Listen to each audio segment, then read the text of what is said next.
Okay, so I'm here with Daragh Kelly in SVG. I want to thank you very much for your time.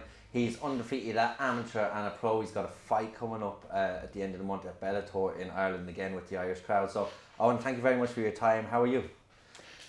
Tired. Glad now to be coming towards the end of camp. You know, it's been hard. What would we say? I started my camp really before Christmas. Like, took a week of resting, recovering, and then hard from New Year straight through. So I'm looking forward now to the rest and getting the fight. And with doing it through Christmas as well, did that mean some of your favourite foods? Did you get to actually enjoy Christmas with the food, or did you taper back a little bit because you knew you'd be going hard at it after? So like before Christmas, maybe even end of November, I was eating clean, I was eating strict, because I knew if I wanted to have a couple of days over Christmas where, so I put the work in before Christmas in my diet and got myself in shape, and then I give myself 2 days over Christmas to eat whatever I wanted. So that was smart. So any fighters watching this, if you want to have a good Christmas and you've got camp through it, that's what you're to do. So obviously you didn't just get here where you are now in the likes of Bellator with SBG. Take us back to the start of your career. Like, when did you find MMA? How did you find it? And where did you find it? My older brother was very interested in it. He used to have all the DVDs of like Tough, and he used to watch all the old UFCs. So he got me into it. Like, he showed me what it was. Then I fell in love with it then, and I started late. Now I was 18 by the time I started, and I heard there was a good gym in Letterkenny. They were jiu-jitsu based, but I knew they had a lot of fighters in the past, and that was Healy and Gracie. And the head coach up there is Brian Coyle. What would he be now? A couple of stripes in his black belt. I know, he's a real high level grappler, and he was a great coach. So I went up there, as I said, at 18, and I think what then did I come down then? I must have been with him for 3 years, and he showed me a lot. Now the amount of time that man put into me, he got me to the races. You know what I mean? Then we had boxing coaches coming down to the club, and Rory McShane was our boxing club, and me and him clicked very well. Again, the amount of effort he put into me. And we had a kickboxing coach, Paul Pike. Once again, all the work that he put in. And Jordan Fury, it was me and Jordan came up together, since day one.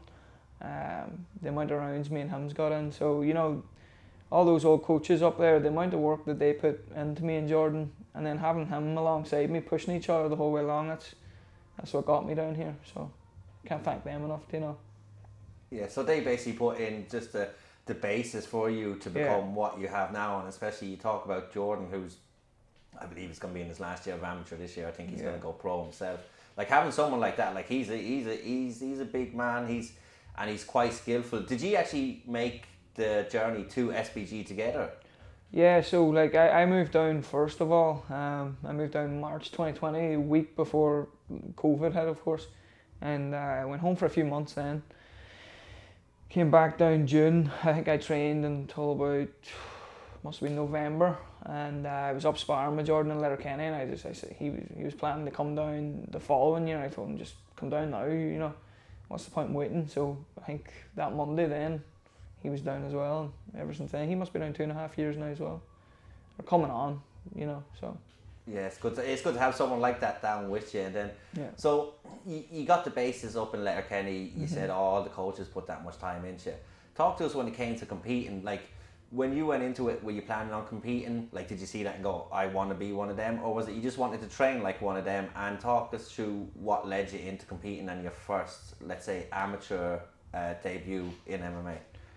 No, I had this idea in my head, and I was, I had no goal in life, and no ambition to do anything really for a couple of years. What would you say? I got lost for a while, from maybe 16 to 18. I was just out drinking all the time, smoking, just acting idiot, going nowhere. And the back of my head, I always had this plan. I was going to start MMA, and I was going to go for it from day one. It just took me a while to start it. So from day one when I started training twice, 2-3 times every single day. That was it.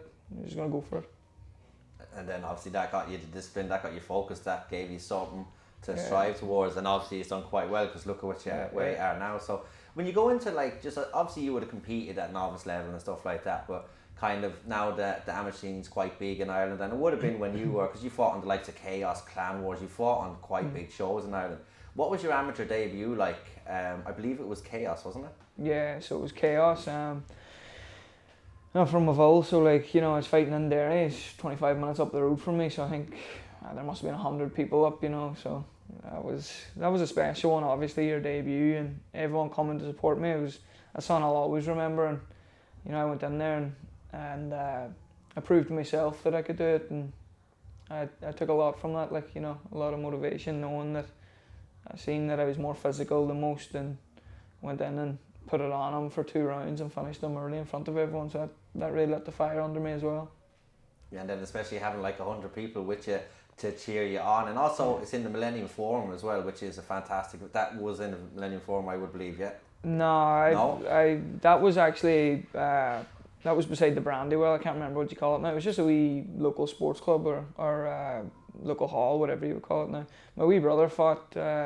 He started fighting now as well. So he's only 18. He's 3-0. His last fight was in the Millennium Forum in Derry, but nah, that would have been nicer now. But yeah, no, like that, bringing 100 people with you, getting you. When you went in, did you have any hesitations, any second guesses when you were making the walk, when you were standing in the cage? What was that feeling like, actually being locked in the cage and going, right, this is it now? Before obviously you finished them, like what was it like? Did you have any hesitations, any second guesses, or were you confident that you were going to do what you ended up doing? I was, what would you say? I wasn't like, you have a wee bit of nerves, but I think I was even more aggressive back then. So I was just ready to kill him. You know, I wasn't nervous now. I've been fighting my whole life wherever it's been, as well used to it. Like, you know. Perfect. And then like that, the story of your career as you go on, you finish people. You fought at Clan Wars. You were Clan Wars champion. You've had belts. Tell us what it was like then, going through your career. When you finished the first one, then you finished the second one, and then you just kind of finished everyone after that. Tell us what that feeling is like, going on and not going to a decision through your amateur career. Yeah, well, like I got the ball rolling, as you said, and then I kept it going. The momentum. I think momentum's something that carries you on. I don't think it's looked at enough. But people always talk about your amateur days don't matter and your record doesn't matter and wins and losses and blah blah. But there's something to be said for going on a streak, you know. That kind of becomes who you are. Like I look at myself as a winner now. You know, I was 9-0 as an amateur, and that really set the bar for who I am. You know, if I had went 5 wins, 4 losses, you know, I'm well used to losing at that record. So I think there's something to be said for building confidence and going out and trying to do your best to win every single time. You know, you can take your losses in the gym and whatever else, but I think your amateur record's very, very important to keep it all green. You know, set yourself up for pro, define who you are. If that makes sense. Yeah, no, 100%, it does make sense. So like, you're building the momentum. You're not getting, obviously you haven't got that losing feeling yet, and I don't think you will if you continue on the path that you did. So what you're saying is basically it was important for you to build momentum, your confidence, and then did you get more confident with every win that you got then, and that's what has propelled you to just keep finishing people and keep going on?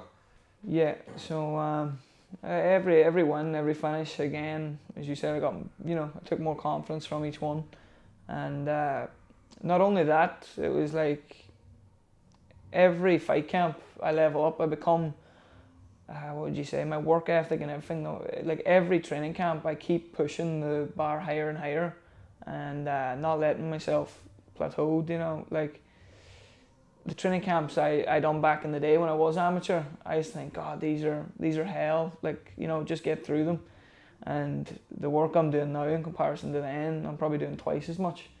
You know, I just keep adding on, doing more and more.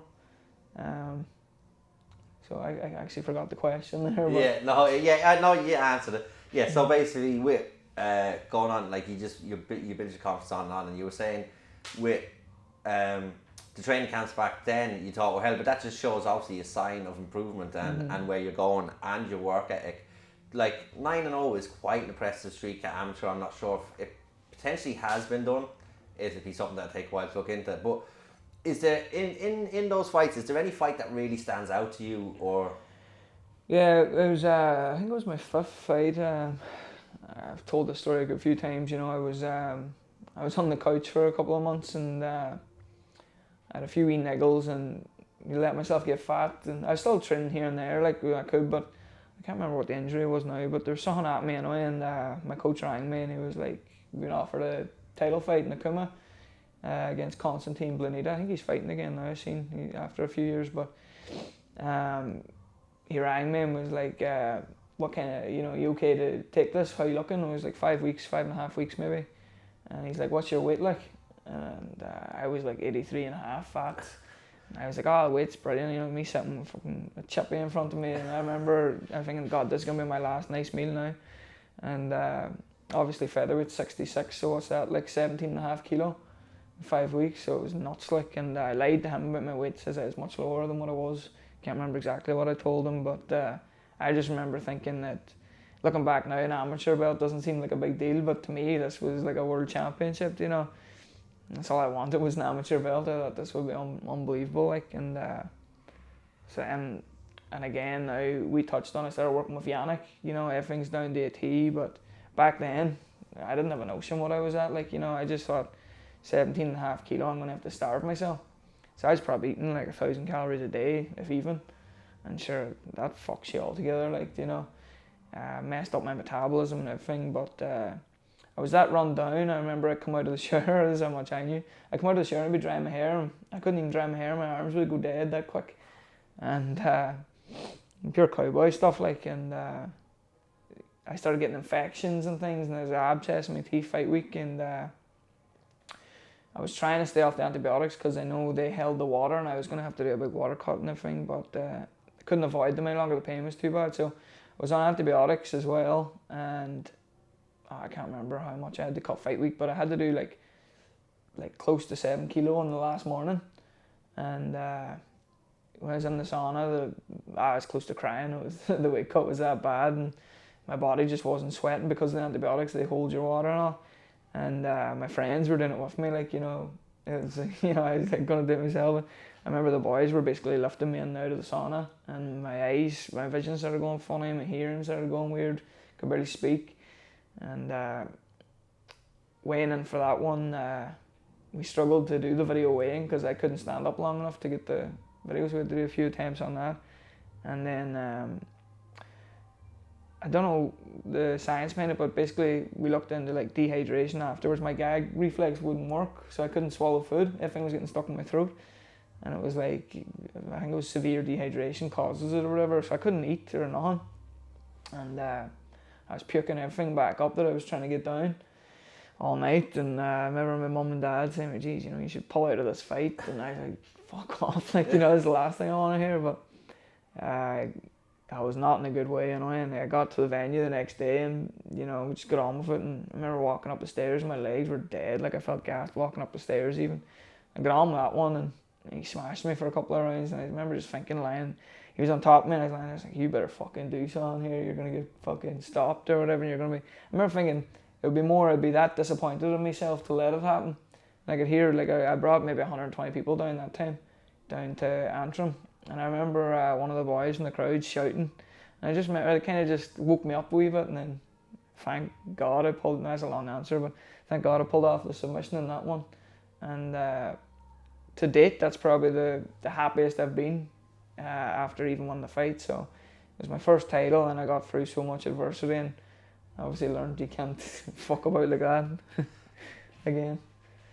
That's a massive amount of weight to cut. So obviously that was your biggest taken from that fight, although you got to win, but that's something you would never ever enter doing again. What did your coach say? Did when you were getting to fight week, did your coach realise that you had lied, you were that far out, or did he even notice? He just thought it was fight week cut? Well, see, actually, like, I got the weight down enough so that I could keep him off my back, but obviously it wasn't the right way to get the weight down, like, just as I said, starving myself. But he trusted me that I could cut the weight, and I made it happen, like, by the skin of my teeth. So yeah, so like, you obviously got that title, you fought on the likes of Clan Wars. Is there, you said to other people that amateur belts don't matter, but to amateurs those belts do matter, because I see it myself quite. So like, when you won it, you were obviously delighted. Mm-hmm. Is there any finish that you had during that 9 fight period that stands out either? Is there any fight that, like, you watch back again, is there anyone that you're like, that was a savage fight? Well, I like the finish in that one. It was a rolling knee bar, and as I said, my coach Brian, for 5 weeks, he watched your man. He was very good at breaking down fighters, and he watched them. Realised if I gave up my back, he wasn't going to take it. He'd stand back up with a body lock, and he realised that your man was open to rolling knee bar. So he had me drilling rolling knee bars for 5 weeks straight. Like, I must have had to do, I don't know, he'd give me, like, at the end of class, he'd say, right, 80 rolling knee bars, and I'd just have to do them. And I'd just be flat, like, for the 5 weeks. And I remember him shouting, and then he's like, you've been here once. I was in that position, rolled through and got it. So I have to put that down to him. My favourite fight was probably my first fight with Carl Gallagher. That was a month after that fight, and I was full of confidence at that stage. My striking leveled up. I just, sometimes you're level away, and then you take a big jump in skill and confidence, and that's what happened for me right before that fight. Like, I wasn't going in to win. I was going in to hurt him and finish him that time. Like, my confidence was sky high, and I just went at him from the bell and put it on him for a couple of rounds and then finished him. That was probably my favourite performance. Yeah, there was, like, you had 9 fights, and then now when you look at post-COVID with the amount of shows, like, when you look at the amount of shows that the likes of Jordan and all have now, like, is there any major differences? Because you obviously didn't find it hard to get fights, but the shows just seem to have multiplied, especially in Ireland and Northern Ireland. There's a lot of options now. Like, back then there was still enough. Like, I fought 5 times or 5 or 6 times 2018. So I couldn't complain at all. I was happy out. Like, I fought all my fights at that stage of my career in the north, so didn't have to travel too far, didn't have to wear shin pads, no rash guards and all. I couldn't complain. But it's great to see now. It just shows the growth of MMA in the country, even in the Republic especially. There's a lot more shows now. I think that's where they were lacking. Like, the South was lacking so many shows in the past, but the North was always, I think it's more levelled out now. The whole country is rising. Like, yeah, no, it's good. It's very busy then for amateurs, and then like that, if they miss one, they can, and there's so many options in the UK as well. I've seen the likes of Jordan, Gary Rooney, and Mario from here go over. So like, it is quite good for amateurs right now. But so once you had your last amateur fight, I believe was Solomon, what was the, like, after that fight, did you go, right, now I know already? Did John go, or did your coaches go, now I know he's ready? Or what was the thinking behind it? Did you just feel ready to go into the pro ranks? So I was leaving it up to John and Dave. Like, I just said to them, whenever he's thinking me a shout, I didn't really mind. Like, I was happy to be down here, be part of the team. Like, a lot, like, what was it? I knew I was fighting Solomon and the Christmas, and I was meant to fight him in February. So what year would that have been? 2021 maybe? I think so. And with COVID then, it just kept getting cancelled and cancelled and cancelled. I think it must have been cancelled 3 or 4 times. Like, and it was pushed back till June. So I was in camp from Christmas till June, and I just leveled up so much in that. It was probably a blessing that it just kept getting cancelled, because I just kept putting the work in. Like, I didn't pull off the throttle once, like, and kind of all fell into place for me then too. Kind of found my, like, I always had my own style, but I really, what would you say, I really pinpointed what worked for me. I done that many fight simulations in that 6 months. I probably got like 50 odd fight simulations in, and I just got everything down to a T for that one. I was in good shape, and again, confidence was high. And then I did feel ready after that. I knew I was ready for pro, and that's when they told me anyway. And then fight simulations with the levels that you have in here, I can only imagine how much that brings up your level. Like, that's a long fight camp. Then obviously you go into Bellator. You've got Junior, who you're supposed to fight for your debut. Obviously this is the one that got away, so you've been training for this. You get to there. You want to go out in front of that Irish crowd like everyone does. Then I think it was the day before, the day of, that obviously he became unwell, I believe it was, and he couldn't fight. Tell us what that was like for you after all that hard work. Obviously it's no fault of his own if he's sick or whatever. There's nothing you can do, but like, you as a person, after putting in the work, what did that feel like to have it fall apart so close to the actual fight? Yeah, well, 2021 was a busy year for the amount I got to fight. I only got 1 fight, maybe, did I? Something like that anyway. So straight after Solomon, I decided I was going to do the IMAFs. So I went and done the trials, got picked as the #1 seed, was going to fight at 70 kilo, which again was probably stupid. I probably should have done welterweight for the AMAFs, but anyway. So I was getting my weight well down. I was down to like 75 kilo, and I was sparring, and I tore 3 ligaments in my ankle. So I think that I was meant to go over there in September, and I maybe rested for a month just doing cardio and all, keep my ankle, trying to give it time to rest, so it'll be alright. Went back training for a few days. I was holding up okay, and then I just pushed a wee bit of force in for a double leg and just snapped again. So I went and seen a specialist then, got an MRI and all done, and he told me that, as I said, you've snapped a 3, you need this operation. He's like, you could leave it for, I don't know, a couple of months or whatever, and you might be okay. He says, but there's a chance that you could go back day 1, same thing's going to happen, you're going to snap it again. He's like, so I would advise, if you don't want to wait, he's like, getting an operation. And I was asking him, is it possible that I could do the Worlds, the AMAs? And in that time scale, he said it was impossible. So that was that out the window. And at the same time, John had just told me that Bellator was coming in November and that I could get on the card. So by the time I got the operation, because there was a waiting list, and also it was £6,000 or £7,000. I got it done in the north. Yeah. Just to be able to fight on Bellator then. And I got the operation, I think, maybe 8.5 weeks out. And I was talking to the specialist, and he was telling me, it's possible. I kept saying, will I be able to fight? Will I be able to fight? And if I get this, because and he basically told me there was a slight chance you'll be able to fight, like, and I took that like, all right, nice one, I can fight, like.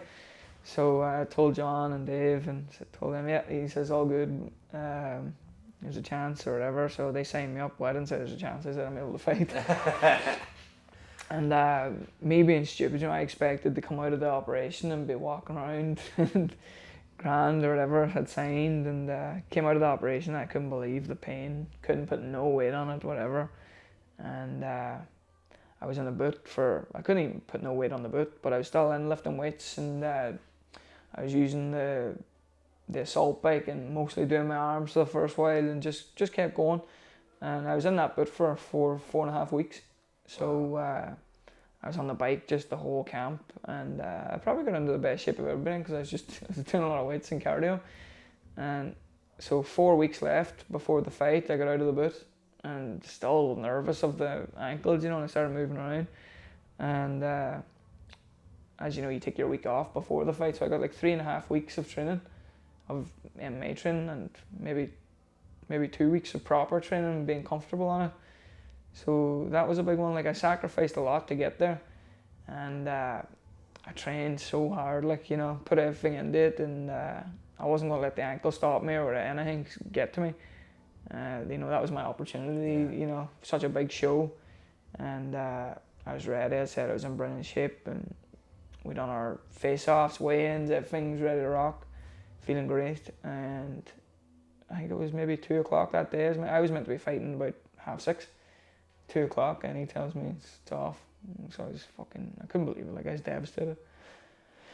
But fuck it, It is. It's the game, isn't it? Yeah, I know it is. Unfortunately, obviously, that you'd come through that. You've come through a lot of adversity throughout, like, different fights. So yeah, to come through that, but then obviously it was off. But then he came back, and then you actually faced him then in your actual pro debut. So yeah, he was actually a man of his word. He did come back. It was so. What was it like, first of all, as your pro debut, to be put on a show like that? Because obviously you see in Ireland, a lot of them fight on the regional shows, like Clan Wars or Cage Conflict or something. How would it feel to make that jump straight onto Bellator for your pro? And then when you made the pro walk to that crowd, tell us what that was like. Yeah, so like, obviously I was extremely grateful, to get my shot, and it was a big opportunity to put out there that, I'm not just an amateur fighter here, I can do this at pro as well. But I felt like I deserved it. I felt like I belonged. I knew I was good enough. I always remember that. I remember Connor came up and wished everyone luck beforehand. So that made it a bit more special as well. And knowing he was cage side, and with John in my corner, I think it was the first time John cornered me, and walking out in front of 11,000 people, and I think like 250, 300 people came down from home, from Donegal. It's like a 4-hour trip, and they're paying money to stay down. So I was just ready to put on a show for everyone at that stage, just go through him and make up for him pulling out. So. And you did. That was obviously another finish. And then we come on to your 2-0. So your last fight, you went to decision. It's the first time you've ever gone to a decision, which is actually crazy. Like your 9-fight streak is crazy at amateur, but the fact they were all finished is even crazier.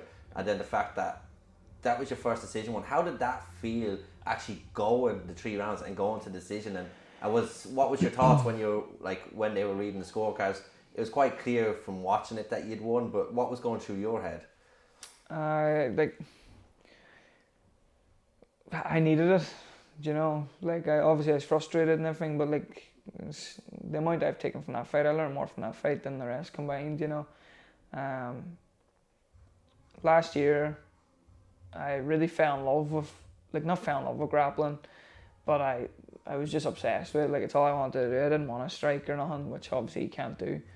I was skipping my striking for more grappling, and just went down a rabbit hole with it and stuck my head in the sand with the striking. In the fight simulations, I wasn't striking. I was just wrestle, grappling all the time, and never really got in bother. It just kept working for me. And then in that fight, then I made that many technical mistakes that I was forced to strike then, and you could probably count in one hand. It might sound stupid. You could probably count in one hand the amount of striking classes I'd done the past 6 months before that. So needed to taught me a lesson.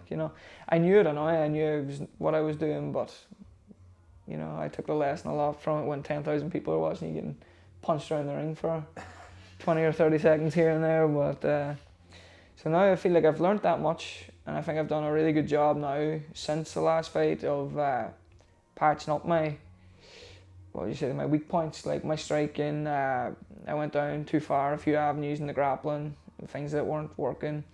Patched them up now. A lot of mistakes. I was too focused on landing shots instead of going through my sequences properly. I was very inefficient in that. It was more became as you said with the 10 finishes before. It's not like finish him and say how long he's going to last. I wasn't, and you can't do that every time. I was forcing the finish and it wasn't there.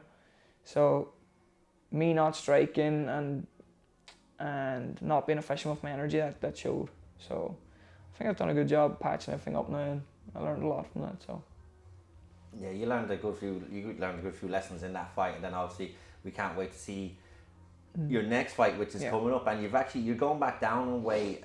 Like I said, I spoke to you briefly. You brought on Yannick, obviously, because you'd had that weight cut before that you spoke about previously. What brought you to Yannick first of all? Well, I heard a lot of good things about him.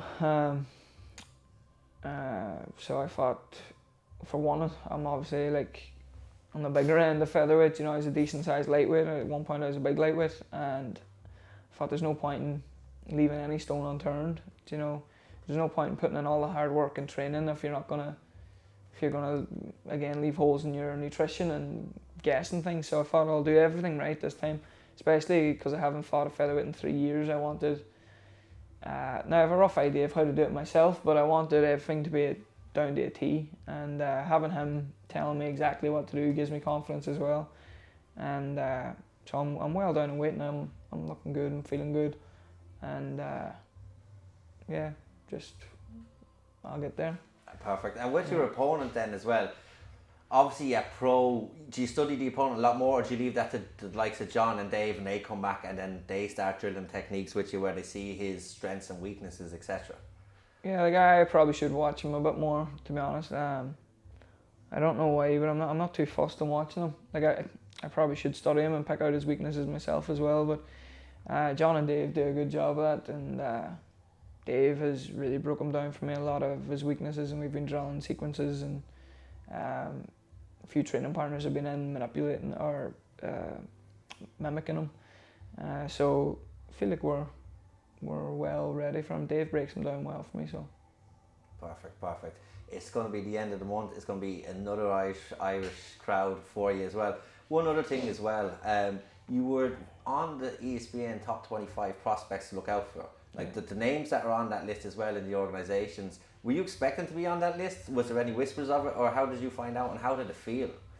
No, I wasn't expecting to be on the list, obviously, especially after being so disappointed with my last performance. I didn't know. I just seen all my friends were sending me a post by ESPN on, comes up sent by ESPN on Instagram. So I was wondering what it was, and then obviously seen that I was listed as it, and I wasn't as I said, I wasn't expecting to be on it, but really grateful to be on it. That kind of that lit a fire under me as well to prove that I should be on it. I do belong on it, and if I can keep progressing at a good rate like I have done in the past and keep the ball rolling, there's no reason I can't cement my name in a list like that, so.